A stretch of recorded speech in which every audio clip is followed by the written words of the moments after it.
আমাদেরকে দায়িত্ব উপনীত করেছেন সালাম মোহাম্মদ রাসূলুল্লাহ সাল্লাল্লাহু আলাইহি ওয়াসাল্লামের প্রতি বাংলাদেশের আনাচে কানাচে সকল ধর্মাবলম্বীদের জন্য রইল আন্তরিক শুভেচ্ছা অভিনন্দন। মাননীয় প্রধানমন্ত্রী জনাব তারেক রহমান যিনি ভাঙা গড়ার যে বাংলাদেশ, এই বাংলাদেশকে সঠিক এবং আকস্মিকভাবে নেতৃত্ব দিয়েছেন যে অপেক্ষায় নেত্রী দেশনেত্রী বেগম খালেদা জিয়া, এক মহিষী নারী, তার সুযোগ উত্তরসূরি, যিনি আমাদের আমরা কিছু বলি যে আমরা এটা করতে চাই, এটা করতে চাই, কিন্তু ওটা মোটা দাগে হয়তো আমরা চেষ্টা থাকে, ইচ্ছা থাকে, সে অনুযায়ী আমরা হয়তো বলি, কিন্তু সেটা ক্লিয়ার এন্ড প্রিসাইজ পলিসি আসলে আমরা কতটুকু দিতে পারি সেটা একটা দেখার বিষয়। যে কারণে আমি গতকালও বলেছি যে 31 দফা এই বাংলাদেশের রাষ্ট্র কাঠামো মেরামতের জন্য একটি উপকারী জ্ঞান। কেন বলছি, মোটা দাগের আমরা দফাগুলো দিয়েছি, শুধু তাই না, যেমন আপনি যদি ধরেন যে দেশে 1 কোটি কর্মসংস্থানের ব্যবস্থা আমরা বললাম যে করব, কিভাবে করব, প্রত্যেকটা single dots and bits and pieces ওখানে পলিসির মধ্যে আছে, যেটা আমরা অবশ্যই অনেক আশাবাদী।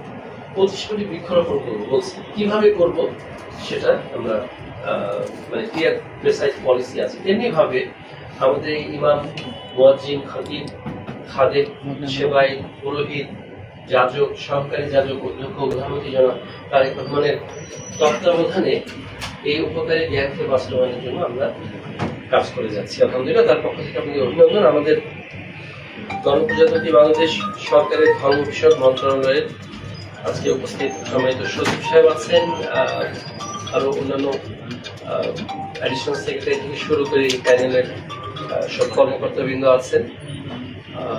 পাশাপাশি আমাদের খুব গুরুত্বপূর্ণ একটা প্রতিষ্ঠান যার সাথে আমাদের প্রতিনিয়ত কাজ করতে হয়, হজ এজেন্সিস অ্যাসোসিয়েশন অফ বাংলাদেশ, হাবের সভাপতি সেক্রেটারি সাহেব আছেন, এবং আমাদের ইসলাম, হিন্দু, বৌদ্ধ, খ্রিস্টান এবং আরো অন্যান্য যেগুলো ধর্ম আছেন তাদের ট্রাস্ট এবং সংগঠনের নেতৃবৃন্দ আছেন, বিশেষ করে আমাদের জাতীয় অধ্যাপক সাহেব আছেন, আর আমাদের প্রেস ভাইরা, সবাইকে আন্তরিক অভিনন্দন। আপনারা কষ্ট করে আসলে সকাল থেকেই অনেকে অপেক্ষা করেছিলেন।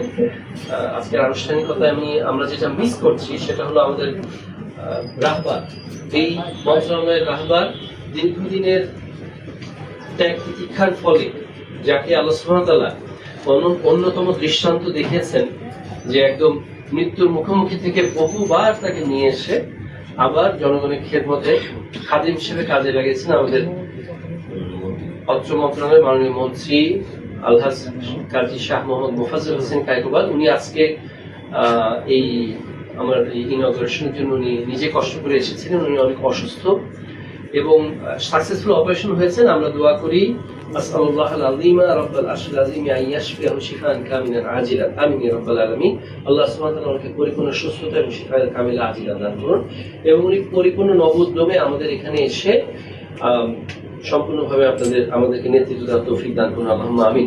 আমাদের মন্ত্রণালয় সকল মনে হয় যে বিগত হজে মাননীয় প্রধানমন্ত্রীর সদয় সিলেকশনে আমি জাতীয় হজ ব্যবস্থাপনা কমিটি এবং হজ মনিটরিং কমিটি 2026-এ আমি হজে যাওয়ার সুযোগ হয়েছিল। এই জন্য আমরা এখানে অনেকে আবার আরাফাতের ভাই, তো সেদিক থেকে আসলে নতুন করে পরিচয় হয় তেমন কিছু নেই।